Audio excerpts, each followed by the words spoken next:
আমার ১৩ বছরের ছোট বোনকে বাড়িতে একা পেয়ে ঘরের লাইট জ্বালিয়ে কাজ করলাম। গল্পটা শেষ পর্যন্ত শুনলে আমি গ্যারান্টি দিয়ে বলতে পারি তোমাদের পানি চলে আসবে। তাই আসল মজা পেতে চাইলে ভিডিওটি শেষ পর্যন্ত শুনতে থাকুন। আমার নাম বলল। বয়স ২০ বছর। বিশ্ববিদ্যালয়ে ভর্তি হওয়ার জন্য প্রস্তুতি নিচ্ছি। আমাদের বাসায় আমি আর আমার ছোট বোন সাদিয়া থাকি। ওর বয়স ১৩ বছর। মা কামরুন্নাহার চাকরির কারণে দিনের বেশিরভাগ সময় বাইরে থাকেন। কারণ বাবার অনুপস্থিতি আমাদের পরিবারের আর্থিক অবস্থা আরও সংকটজনক করে তুলেছে। মাকে আমি সব সময় শ্রদ্ধার চোখে দেখি। তিনি একাই আমাদের সব কিছু সামলে নেন।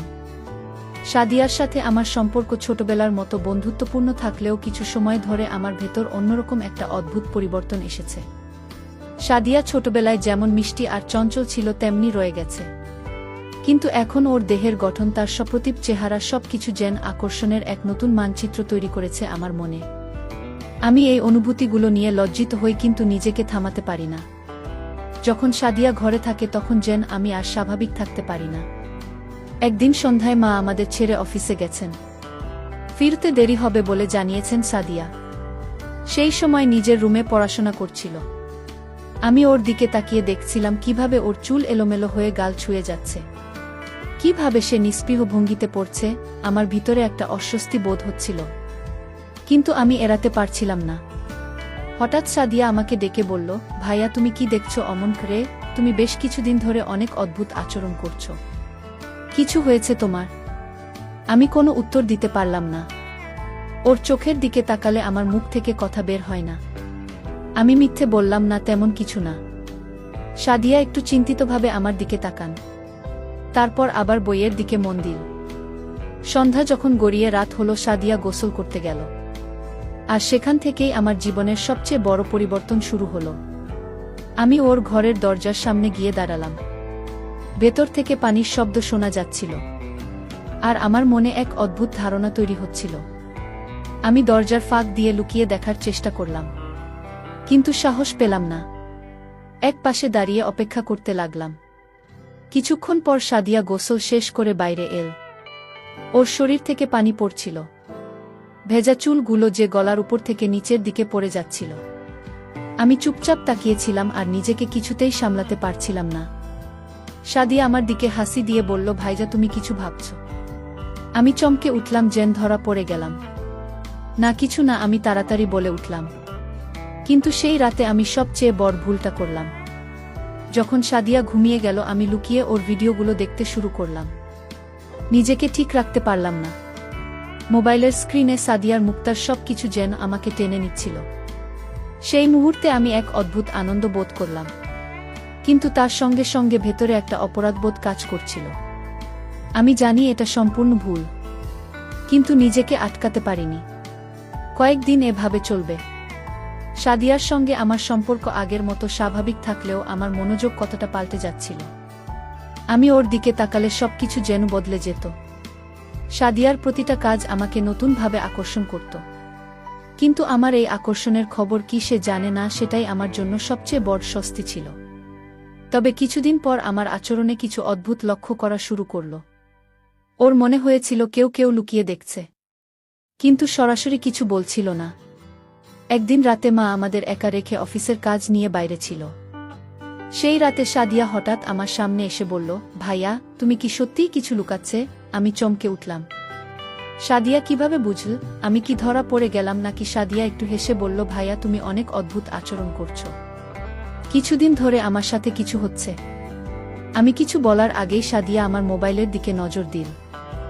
আমি হতবাক হয়ে গেলাম। ও কিছু বলার আগে আমার ফোনটা সরিয়ে নিলাম, কিন্তু সাদিয়ার চোখে একটা সন্দেহ ঝলসে উঠল। সাদিয়ার সন্দেহ ধীরে ধীরে গভীর হতে লাগল। পল্লবের আচরণ প্রতিদিনই আরও অদ্ভুত হয়ে উঠছিল। সাদিয়া তার চোখের সেই পরিবর্তনটা স্পষ্ট দেখতে পাচ্ছিল, যদিও ঠিক কি সেটা সে এখনো পুরোপুরি বুঝতে পারছিল না। ওর ভিতরে একটা অস্বস্তি তৈরি হচ্ছিল, কিছু একটা ঠিক হচ্ছে না। কিন্তু পল্লবিত তার আপন ভাই, সে এমন কিছু করবে কেন? একদিন সকালে সাদিয়া স্কুলের জন্য তৈরি হচ্ছিল। সে বাথরুমে ঢুকে গোসল করতে গেল, কিন্তু তার মাথার মধ্যে সেই সন্দেহটা ঘুরছিল। গোসলের সময় বারবার মনে হচ্ছিল যেন কেউ তাকে দেখছে। সে জানলার দিকে তাকালো, কিন্তু কিছুই দেখতে পেল না। গা ছমছম করলেও সে নিজেকে বোঝান সবকিছুই আমার মনের ভুল। তবে গোসল শেষ করে বের হতেই সাদিয়া লক্ষ্য করল যে পল্লব বারান্দায় দাঁড়িয়ে আছে। সে একটু অবাক হলো, কিন্তু সরাসরি কিছু বলল না। সাদিয়া তার কাপড় শুকাতে দিয়ে চলে গেল। পল্লবের মনে তখন আরেক ধরনের যুদ্ধ চলছিল। সাদিয়া তার সামনে দিয়ে হেঁটে গেলে তার মনে এক ধরনের টানাপোড়েন তৈরি হতো। সে সাদিয়াকে কেমনভাবে অনুভব করছে তা সে নিজেও ঠিক বুঝতে পারছিল না। ভাই বোনের সম্পর্কের মধ্যে এমন অনুভূতি কেন তৈরি হচ্ছে সে নিজেকে বুঝতে পারছিল না। আর যখন সে সাদিয়াকে লুকিয়ে দেখছিল তখন তার অপরাধবোধ ধীরে ধীরে তাকে গ্রাস করতে শুরু করেছিল। রাতে সাদিয়া তার রুমে বসে পড়াশোনা করছিল। পলক চুপচাপ বসেছিল তার ঘরের একপাশে। তার রাজার উপর কেন্দ্রীভূত ছিল। সেজন্য প্রতিটি মুহূর্তে সাদিয়ার প্রতি আরও দুর্বল হয়ে পড়ছিল। আর সে জানত এটা ভুল, কিন্তু সে কিছুতেই নিজেকে আটকাতে পারছিল না। সাদিয়া হঠাৎই বন্ধ করে বলল, ভাইয়া তুমি ঠিক আছো তো? তুমি কিছু লুকাচ্ছে তাই না? পল্লবী অবাক হয়ে গেল। সে কিছু বলার আগেই সাদিয়া উঠে এসে তার সামনে দাঁড়ায়। ওর চোখের তীক্ষ্ণ দৃষ্টি ছিল, তুমি আমার থেকে কিছু লুকিয়ে রাখবেন? বলো না কি হচ্ছে? পলক কাঁপতে কাঁপতে বলল, না তেমন কিছু না। আমি বিশ্বাস করি না ভাইয়া। তুমি কিছু বলছো না, কিন্তু আমি বুঝতে পারছি তুমি কিছু পাচ্ছ। সাদিয়ার এমন সরাসরি প্রশ্নের মুখে পড়ল, আরও অস্বস্তিতে পড়ে গেল। সে মিথ্যা বলে এগিয়ে যেতে চাইছিল, কিন্তু সাদিয়ার চোখে সন্দেহের ছাপ স্পষ্ট হয়ে উঠেছিল। সাদিয়া কিছুক্ষণ নীরব থেকে বলল, আমার মনে হচ্ছে কেউ আমাকে লুকিয়ে দেখছে। জানো কিছু? এই প্রশ্নে পল্লবের মনের ভিতরের সব কিছু এলোমেলো হয়ে গেল। সে জানত সাদিয়া সত্যের কাছাকাছি চলে এসেছে। তার মনের ভিতরের অনুভূতিগুলো ফেটে বেরিয়ে আসতে চাইছিল, কিন্তু সে জানত এভাবে সবকিছু ধ্বংস হয়ে যাবে। সে কি করবে বুঝতে পারছিল না। সাদিয়া, আমি সত্যিই কিছু বলতে পারছি না। সাদিয়া এবার পল্লবের কাছ থেকে একটু দূরে সরে দাঁড়াল। তুমি কি লুকোচ্ছে ভাইয়া? সাদিয়ার কণ্ঠে কিছুটা রাগ মিশ্রিত হয়ে উঠল। এই মুহূর্তে পল্লবীর ভিতরে এক অদ্ভুত অনুভূতি কাজ করছিল। সে সাদিয়াকে চায়, কিন্তু সেটা প্রকাশ করতে পারছিল না। তার মুখ থেকে সত্যটা বেরোতে চাইছিল, কিন্তু মুখের ভেতরে আটকে ছিল। সাদিয়া, আমি তোমাকে কিছুই বলবো না আগে। সাদিয়া আরও ক্ষিপ্ত হয়ে ওঠে, কিন্তু তখনও তার মনের গভীরে কোথাও একটা দুর্বলতা ছিল। পলক যে তার বড় ভাই, সে কথা সে ভুলতে পারছিল না। ওদের সম্পর্কের গভীরতাকে সে বুঝতে পারছিল, কিন্তু এই জটিলতার মধ্যে নিজেকে হারিয়ে ফেলেছিল। রাতে যখন সবাই ঘুমিয়েছিল, সাদিয়া তার মোবাইলে পল্লবের কিছু চাঁদ দেখার চেষ্টা করল। সে পল্লবের মোবাইল হাতের কাছে পেলে দেখতে পেল সেখানে কিছু ভিডিও রয়েছে যা তার সন্দেহকে আরও বাড়িয়ে তুলল, কিন্তু সে সরাসরি পল্লবকে কিছু বলল না। সাদিয়ার মনে সন্দেহের আগুন ধীরে ধীরে বেড়ে চলছিল, আর তার অপরাধবোধও বাড়ছিল, কিন্তু সে কিছুতেই বুঝতে পারছিল না কিভাবে এ সম্পর্কে টানাপোড়েন থেকে বের হবে। সাদিয়ার মনে সন্দেহের ছায়া প্রতিনিয়ত ভারী হয়ে উঠেছিল। পল্লবের আচরণ দিনকে দিন আরও অদ্ভুত হয়ে উঠছিল, আর তার মনে এক ধরনের অপরাধ বোধ কাজ করছিল। সাদিয়া জানত কিছু একটা ঘটছে, কিন্তু সে বুঝতে পারছিল না কিভাবে এই সত্যটা প্রকাশ পাবে। অন্যদিকে পল্লবী প্রতিদিন সাদিয়ার দিকে তাকিয়ে মনে মনে তাকে কাছে পেতে চাইত, কিন্তু সেই অনুভূতি প্রকাশ করার সাহস পেত না। একদিন মা অফিসের কাজে অন্য শহরে যাওয়ার কথা বললেন। কয়েকদিনের জন্য বাসায় পল্লবী আর সাদিয়া একা থাকবে। সাদিয়া জানত এই সময়টা তাদের সম্পর্কের জন্য একটা বড় পরীক্ষা হতে চলেছে। মা চলে যাওয়ার পর বাসায় যান এক অদ্ভুত নীরবতা নেমে এল। পল্লবী সাদিয়ার মুখোমুখি হলেও কিছু বলছিল না, কিন্তু সেই নীরবতার মধ্যেই তাদের মনে একটা অস্বস্তি বিরাজ করছিল। রাতে সাদিয়া তার রুমে বসে পড়াশোনা করছিল, কিন্তু তার মন পড়েছিল না। তার মনের মধ্যে একটা ঝড় বয়েছিল, কিছু একটা তাকে ভেতরে ভেতরে কুরে খাচ্ছিল, আর সে বুঝতে পারছিল না কিভাবে এই অস্বস্তি থেকে মুক্তি পাবে। হঠাৎ সে পল্লবের রুমের সামনে গিয়ে দাঁড়াল। দরজার ফাঁক দিয়ে দেখুন বলল মোবাইলের স্ক্রিনের দিকে তাকিয়ে আছে, আর তার মুখে অদ্ভুত একটা অভিব্যক্তি। সাদিয়া কিছুক্ষণ দাঁড়িয়ে থেকে ভাবো সে কি এই মুহূর্তে পল্লবীর মোবাইলটা চেক করবে। তার মনে হলো এখনই সময়। সে দরজার সামনে গিয়ে বলল, ভাইয়া তোমার সাথে কথা আছে। পল্লবী চমকে উঠল। সে মোবাইলটা তাড়াতাড়ি সরিয়ে রাখল, কিন্তু সাদিয়ার চোখ সেটা দেখে ফেলেছিল। সাদিয়া ঘরে ঢুকে আসতেই পল্লবী আরও অস্বস্তিতে পড়ল। তুমি মোবাইলে কি দেখছিলে? সাদিয়া সরাসরি প্রশ্ন করে বসল, বলল কিছুক্ষণ চুপ করে থাকে। তার গলায় কোনো শব্দ বেরোচ্ছিল না। সাদিয়া এবার একটু জোর দিয়ে বলল, তুমি আমার কাছ থেকে কি লুকোচ্ছে ভাইয়া? আমি দেখতে পাচ্ছি তুমি কেমন অদ্ভুত আচরণ করছো। পল্লবী এবার ধীর কণ্ঠে বলল, সাদিয়া এটা ঠিক সময় নয় এসব কথা বলার। আমি কিছু লুকাচ্ছি না। কিন্তু সাদিয়া সেটা বিশ্বাস করল না। সে হঠাৎ পল্লবীর মোবাইলটা হাতে তুলে নিল। পল্লবী মোবাইলটা নিয়ে তাড়াতাড়ি কিছু বলতে যাচ্ছিল, কিন্তু সাদিয়া সেটা থামিয়ে বলল, আমি দেখ। তুমি কি দেখছো? মোবাইলটা খুলতে টি-শার্ট চোখে ধরা পড়ল তার নিজের কিছু ভিডিওগুলো সাদিয়ার অজান্তেই ধারণ করা হয়েছে। কিছুক্ষণ নীরব থাকার পর সাদিয়ার চোখে জল এনে বলল, তুমি আমার ভিডিও করেছ? আমি কিভাবে বিশ্বাস করব ভাইয়া? পল্লবের মুখে কোনো কথা ছিল না। সে জানত এটাই সেই মুহূর্ত যেখানে সবকিছু প্রকাশ পেয়ে যাবে। তার মাথা নিচু হয়ে গেল। সে জানত তার করার কাজটা ক্ষমাহীন। আমি জানি এটা ভুল হয়েছে সাদিয়া। আমি জানি আমি তোমাকে কষ্ট দিয়েছি। আমি কিছু বলতে চাইনি গিয়ে। সাদিয়া এবার আরও ক্ষিপ্ত হয়ে উঠল। তুমি আমার বিশ্বাস ভেঙে দিয়েছে ভাইয়া। তুমি কিভাবে এমন কিছু করতে পারলে? তার কণ্ঠে বেদনা আর খুব মিলেমিশে ছিল। সাদিয়া কাঁদতে কাঁদতে বেরিয়ে যেতে চাইছিল, কিন্তু পল্লবী তাকে থামিয়ে বলল, আমি সত্যিই চাইনি এটা হোক। আমি জানি না কেন, কিন্তু আমি তোমাকে এমনভাবে অনুভব করি যা আমি নিজেও ঠিক বুঝতে পারি না। এই কথা শোনার পর সাদিয়া কিছুক্ষণ নীরব থাকল, তার চোখে জল। কিন্তু সে এবার পল্লবের চোখের দিকে তাকাল। তার মনের ভেতরে এক ধরনের দ্বন্দ্ব চলছিল। সে বুঝতে পারছিল না কিভাবে এই মুহূর্তকে মোকাবিলা করবে। তুমি কি বলতে চাইছো ভাইয়া? সাদিয়া ধীর কণ্ঠে বলল, তার কণ্ঠে ক্ষোভ আর দুর্বলতার মিশ্রণ ছিল। সাদিয়া, আমি জানি না কিভাবে বলবো, কিন্তু আমি তোমার প্রতি একটা অদ্ভুত আকর্ষণ অনুভব করি। আমি জানি এটা ভুল। আমি জানি তুমি আমার বোন, কিন্তু আমার মনের ভেতরে এমন একটা অনুভূতি কাজ করছে যা আমি নিয়ন্ত্রণ করতে পারছি না। এই কথাগুলো শোনার পর সাদিয়া অবাক হয়ে গেল। তার মন যেন এক ঝড়ের মধ্যে পড়ল। সে জানত পল্লব যা বলছে সেটা সঠিক না, কিন্তু তার মনের ভেতরেও কোথাও একটা টানাপোড়েন শুরু হয়েছিল। সে পল্লবকে ঘৃণা করতে চাইছিল, কিন্তু সেই ঘৃণাটা সম্পূর্ণভাবে তার মনে বসে যাচ্ছিল না। সাদিয়া আর পল্লবের মধ্যে যে অস্বস্তিকর নীরবতা ছিল তা ক্রমশ জটিল থেকে জটিলতর হতে লাগল। দুজনেই একে অপরের সামনে কিছু বলতে পারছিল না, কিন্তু তাদের চোখের সব কিছু স্পষ্ট হয়ে উঠছিল। সেই দিনগুলোর মতো তাদের সম্পর্ক আর ছিল না। মন থেকে তারা যতই দূরে থাকার চেষ্টা করুক না কেন, আকর্ষণের অদৃশ্য টান তাদের দুজনের মাঝখানে প্রবলভাবে উপস্থিত ছিল। মা বাড়ি থেকে অনেক দূরের একটি শহরে অফিসের কাজে যেতে হলো। সাদিয়া ও পল্লবী এক বাড়িতে রয়েছি। এমন সময়ে সাদিয়া বুঝতে নিঃসঙ্গতায় হয়তো সবকিছু বদলে দিতে পারে। পল্লবের মনে এক ধরনের উত্তেজনা ছিল, কিন্তু অপরাধবোধ তার হৃদয়কে বেঁধে রাখছিল।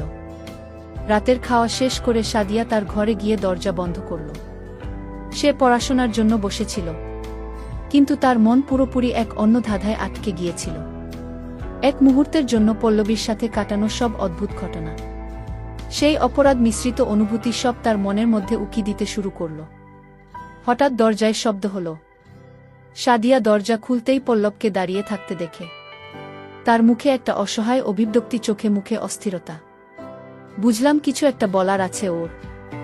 সাদিয়া, আমি কথা বলতে চাই, পল্লবী ধীরে ধীরে বলল, তার কণ্ঠে এক ধরনের ভারী। সাদিয়া কিছুক্ষণ চুপ থেকে বলল, কি বলবে?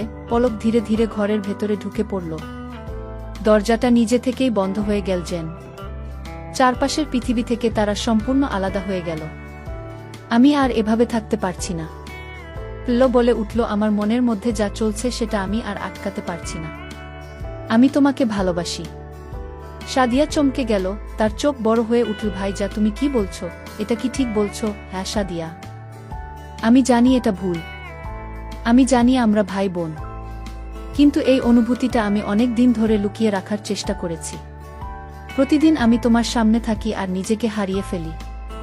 আমার এই অনুভূতি থেকে মুক্তি পেতে চাই, কিন্তু পারছি না। সাদিয়া কিছুক্ষণ নীরব থাকলেন। তার মনে এক অসম্ভব দ্বন্দ্বের সৃষ্টি হল।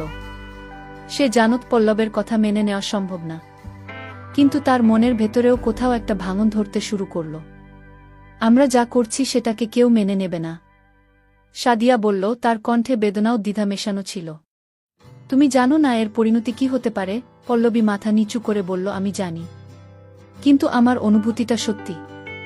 আমি যা বলছি তা হয়তো অপরাধ, কিন্তু আমার হৃদয় তো আর এসব নিয়ম মানে না।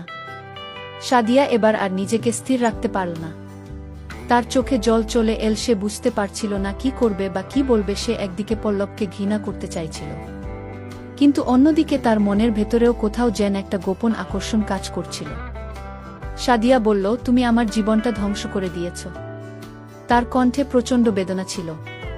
তুমি আমার ভাই, আর আমি কখনো এই সম্পর্ককে অন্যভাবে দেখিনি। তুমি আমাকে এমন এক অবস্থায় নিয়ে এসেছ যেখানে আমি আমার নিজের প্রতি ঘৃণা অনুভব করছি। আমি জানি, পল্লবী শান্ত গলায় বলল, আমি জানি আমি যা করেছি সেটা ক্ষমার অযোগ্য।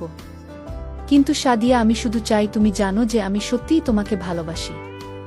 সেটা যে কী ধরনের ভালোবাসা আমি জানি না, কিন্তু এটা গভীর ঘুম। সাদিয়া চুপচাপ দাঁড়িয়ে থাকো। তার মন তোলপাড় হচ্ছিল। সে কি পল্লবের এই ভালোবাসা গ্রহণ করবে, নাকি সে নিজেকে সবকিছু থেকে দূরে সরিয়ে নেবে? তার মনে ভয় আর আকর্ষণের দ্বন্দ্ব চলছিল। কিছুক্ষণ পর সাদিয়া তার মাথা নিচু করে বলল, আমাদের এই সম্পর্ক থেকে বেরিয়ে আসতে হবে ভাইয়া। আমাদের ভুলগুলোকে শুধরে নিতে হবে। তাদের কথা শেষ হয় না, কিন্তু পরিস্থিতির জটিলতা এবং মনের আকর্ষণ তাদের ভবিষ্যৎকে কিভাবে পরিচালিত করবে তা হয়তো কেবল সময় বলতে পারবে। সাদিয়ার কথার পর পুরো ঘর জুড়ে এক ধরনের থমথমে নীরবতা নেমে এল। পল্লব কিছুক্ষণ দাঁড়িয়ে রইলেন, কিন্তু কোনো উত্তর দিল না। তার মনে তখন এক ধরনের অস্থিরতা, একদিকে অপরাধবোধ আর অন্যদিকে সাদিয়ার প্রতি অদম্য টান। সাদিয়া কোনো কথা বলছিল না। হঠাৎ বলল, ধীরে ধীরে সাদিয়ার কাছে এগিয়ে এসে বলল, সাদিয়া, তুমি কি সত্যিই মনে করো আমরা আমাদের মনেই টান থেকে পালাতে পারব? সাদিয়া এবার আর নিজেকে সামলাতে পারল না। তার চোখে আবার জল এসে গেল। সে বুঝতে পারছিল এই অনুভূতি থেকে বের হওয়া সহজ হবে না, কিন্তু তবু সে চেষ্টা করতে চাচ্ছিল। ভাইয়া, সাদিয়া কাপা গলায় বলল, আমি চাই আমরা এই ভুল থেকে বেরিয়ে আসি। আমি চাই আমরা আবার আগের মতোই এই অনুভূতি সত্যি হলেও এটা আমাদের দুজনের জন্য সঠিক না। পল্লবী সাদিয়ার দিকে তাকিয়েছিল, তার চোখে গভীর বেদনা, কিন্তু সেই বেদনার মাঝে কোথাও এক ধরনের আকর্ষণ লুকানো ছিল যা সে আর দমিয়ে রাখতে পারছিল না। সাদিয়া, আমি জানি তুমি ঠিক বলছো। বলল, কিন্তু আমি আর পারছি না। তোমার প্রতি অনুভূতিটা আমি আর আটকাতে পারছি না। তুমি কি কখনো ভেবেছ যদি আমরা এই অনুভূতিকে মেনে নিই, তবে আমাদের মধ্যে কি কোনো সম্পর্ক গড়ে উঠতে পারে? সাদিয়া চমকে উঠল, ভাইয়া, তুমি কি পাগল হয়ে গেছ? তুমি কি জানো সমাজে আমাদের সম্পর্কের কি অবস্থা হবে? আমি জানি। পল্লবী ধীরে ধীরে বলল, কিন্তু আমি আর লুকিয়ে থাকতে পারছি না। আমি তোমাকে সত্যিই ভালোবাসি। সাদিয়া এবার পুরোপুরি ভেঙে পড়ল। তার মনের গভীরে কোথাও হয়তো সে পল্লবের প্রতি একটা অনুভূতি লুকিয়ে রেখেছিল যা সে কখনো স্বীকার করতে পারেনি, কিন্তু আজ সে সব অনুভূতি যেন সামনে চলে এল। সাদিয়া মাথা নিচু করে বলল, ভাইয়া, আমি জানি না আমরা কি করতে যাচ্ছি, কিন্তু আমাদের এই সম্পর্ক ঠিক না। আমি চাই আমরা আমাদের ভুলগুলো শুধরে নিই। পল্লবী একটু নীরব থেকে বলল, তুমি যদি সত্যি চাও তাহলে আমি চেষ্টা করব, কিন্তু আমি কখনো আমার অনুভূতিগুলোকে মিথ্যা বলবো না। সাদিয়া কিছুক্ষণ নীরব রইল, তারপর ধীরে ধীরে মাথা তুলে তাকাল। ভাইয়া, আমাদের দুজনের ভবিষ্যতে এই মুহূর্তে নির্ভর করছে আমাদের সিদ্ধান্তের উপর। আমরা যদি এই সম্পর্কে ভুল পথে চালিত করি তবে আমাদের জীবন ধ্বংস হয়ে যাবে। পল্লবী তার কথার কোনো উত্তর দিল না। সে বুঝতে পারছিল তাদের সামনে যে জটিলতা আর আকর্ষণ দাঁড়িয়ে আছে তা থেকে বেরিয়ে আসা সহজ হবে না, তবে তারা কিভাবে নিজেদের সামলাবে সেটা কেবল সময় বলে দেবে। সাদিয়া ঘর থেকে বেরিয়ে গেল, আর পল্লবীরও ভাবে দাঁড়িয়ে রইল, তার মনের গভীরে অনেক প্রশ্ন আর দ্বন্দ্ব নিয়ে। সাদিয়া নিজের ঘর থেকে বেরিয়ে এসে ভাবতে লাগল।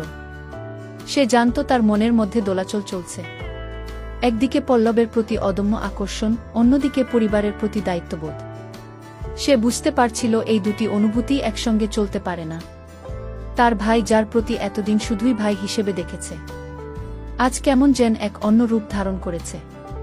কিছুক্ষণ পর সাদিয়া রান্নাঘরে গেল। সেখানে তাকে কাজ করতে দেখে মা তাকে ডেকে বললেন, সাদিয়া, তুমি কেমন আছো? আজকে তোমার মুখে একটু চিন্তার ছাপ আছে। মা সব কিছু বুঝতে পারছিলেন, কিন্তু সাদিয়া কিছু বলতে পারে না। সে কেবল মাথা নেড়ে বলল, আমি ভালো আছি মা।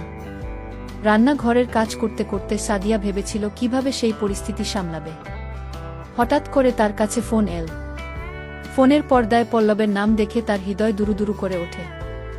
সাদিয়া কাপা গলায় বলল, হ্যালো সাদি, আমি জানি আমাদের কথা এখনই আলোচনা করা উচিত নয়, কিন্তু আমি তোমাকে বলার জন্য ডেকেছি। পল্লবের গলা শুনে সাদিয়ার হৃদয়ে একটি উত্তেজনা ছড়িয়ে পড়ল। কি বলবে ভাইয়া, জিজ্ঞেস করল। আমি ভাবছিলাম আমরা এই অনুভূতির মধ্যে যেভাবে আটকা পড়েছি তা আমাদের জন্য বিপজ্জনক। আমাদের দুজনের জন্যই উচিত কিছুদিনের জন্য আলাদা হয়ে যাওয়া। সাদিয়া একটু চমকে উঠল, কিন্তু আমরা তো ভাইবোন, আমরা কি সত্যিই আলাদা হতে পারি? আমরা যদি নিজেদেরকে সত্যি ভালোবাসি তাহলে আমাদের উচিত নিজেদেরকে কিছুটা সময় দেওয়া। আমি চাই তুমি কিছুদিনের জন্য দূরে যাও, তারপর দেখব আমাদের অনুভূতির উপর কি ঘটে। কি সাদিয়ার মনে উথাল পাথাল শুরু হলো। সে জানত পল্লবের কথায় সত্যি কিছু আছে, কিন্তু তাকে দূরে যাওয়ার কথা বলা মানে সব কিছু বিসর্জন দেওয়া। কিন্তু আমি কোথায় যাব? সাদিয়া প্রশ্ন করল। তুমি দাদির কাছে যেতে পারো, কিছুদিন সেখানে থাকলে হয়তো নিজের অনুভূতি সম্পর্কে ভালোভাবে ভাবতে পারবে। সাদিয়া একটু নীরব হয়ে গেল। ঠিক আছে, আমি ভাবব। ফোন রেখে দেওয়ার পর সাদিয়া মনে মনে সিদ্ধান্ত নিল কিছুদিনের জন্য দাদির কাছে চলে যাবে। তার নিজের অনুভূতি সম্পর্কে একটু ভাবার প্রয়োজন ছিল। এরপর দিনগুলো একটি দীর্ঘ প্রতীক্ষার মতো হয়ে গেল। সাদিয়া তার দাদির কাছে গেলে এবং সেখানে গিয়ে নিজের চিন্তাভাবনা মগ্ন হয়ে গেল। দাদি খুব ভালো এবং পরম মায়ের মতো ছিলেন। সাদিয়া তার সঙ্গে সময় কাটিয়ে কিছুটা মানসিক শান্তি পেয়েছিল, কিন্তু তার মন কখনো পল্লবীর কথা বলতে পারছিল না। সে প্রায় তার ফোনে আরিফের নাম দেখে কেমন জানি খুঁজে ফিরতে লাগল, কখনো কখনো ফোন করার ইচ্ছে হলেও সে নিজেকে দমিয়ে রাখে। তার মনে হচ্ছে দূরে যাওয়াই হয়তো তাদের মধ্যে সঠিক সমাধান। একদিন সাদিয়া যখন দাদির সঙ্গে গল্প করছিল তখন তার মনের ভেতরে পল্লবের কথা আবার ফিরে এল। তুমি কি কখনো মনে করো সাদিয়া, প্রেম আর সম্পর্কের মধ্যে কি পার্থক্য আছে? দাদি প্রশ্ন করলেন। সাদিয়া এক মুহূর্তের জন্য থমকে গেল। হ্যাঁ দাদি, কিন্তু আমি তো জানি না আমার সম্পর্কটা আসলে কি। আমি ভাইয়ের প্রতি আকর্ষণ অনুভব করছি, কিন্তু এটা কি প্রেম, বা এটা শুধুই দায়িত্ব? প্রেম হলো অনুভূতি, আর সম্পর্ক হলো সেই অনুভূতির ভিত্তিতে গড়ে ওঠা বন্ধ। তুমি যদি মনে করো তোমার অনুভূতি গভীর, তবে সেটাই তোমার জন্য সবচেয়ে গুরুত্বপূর্ণ, দাদির সুরে বললেন। সাদিয়া তার দাদির কথায় কিছুটা নির্ভরশীল হল। সে বুঝতে পারছিল কিছুটা সময় নিয়ে ভাবলে হয়তো সে নিজের অনুভূতি সম্পর্কে সঠিক সিদ্ধান্ত নিতে পারবে। বাড়িতে ফেরার পর সাদিয়া পল্লবের সঙ্গে দেখা করতে চায়।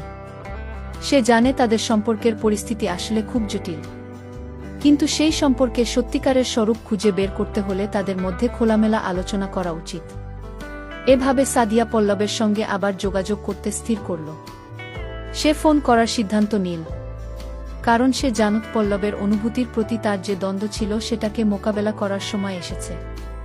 আর এই ফোন ধরার পর সাদিয়া তার হৃদয়ে জড়ো হওয়া সব কথা খুলে বলল, ভাইয়া, আমি ফিরে এসেছি, আমি তোমার সঙ্গে কথা বলতে চাই। পল্লবের কণ্ঠে খুশির একটি ছোঁয়া ছিল। সাদি, আমি তোমার অপেক্ষায় ছিলাম, তুমি ফিরে আসায় আমি খুব খুশি। এভাবেই তাদের সম্পর্কের নতুন একটি অধ্যায় শুরু হতে চলেছে। তারা একসঙ্গে নিজের অনুভূতি সম্পর্কে সত্যিকার রূপটি বুঝতে পারবে এবং হয়তো সেখান থেকেই নতুন কোনো পথ খুঁজে পাবে।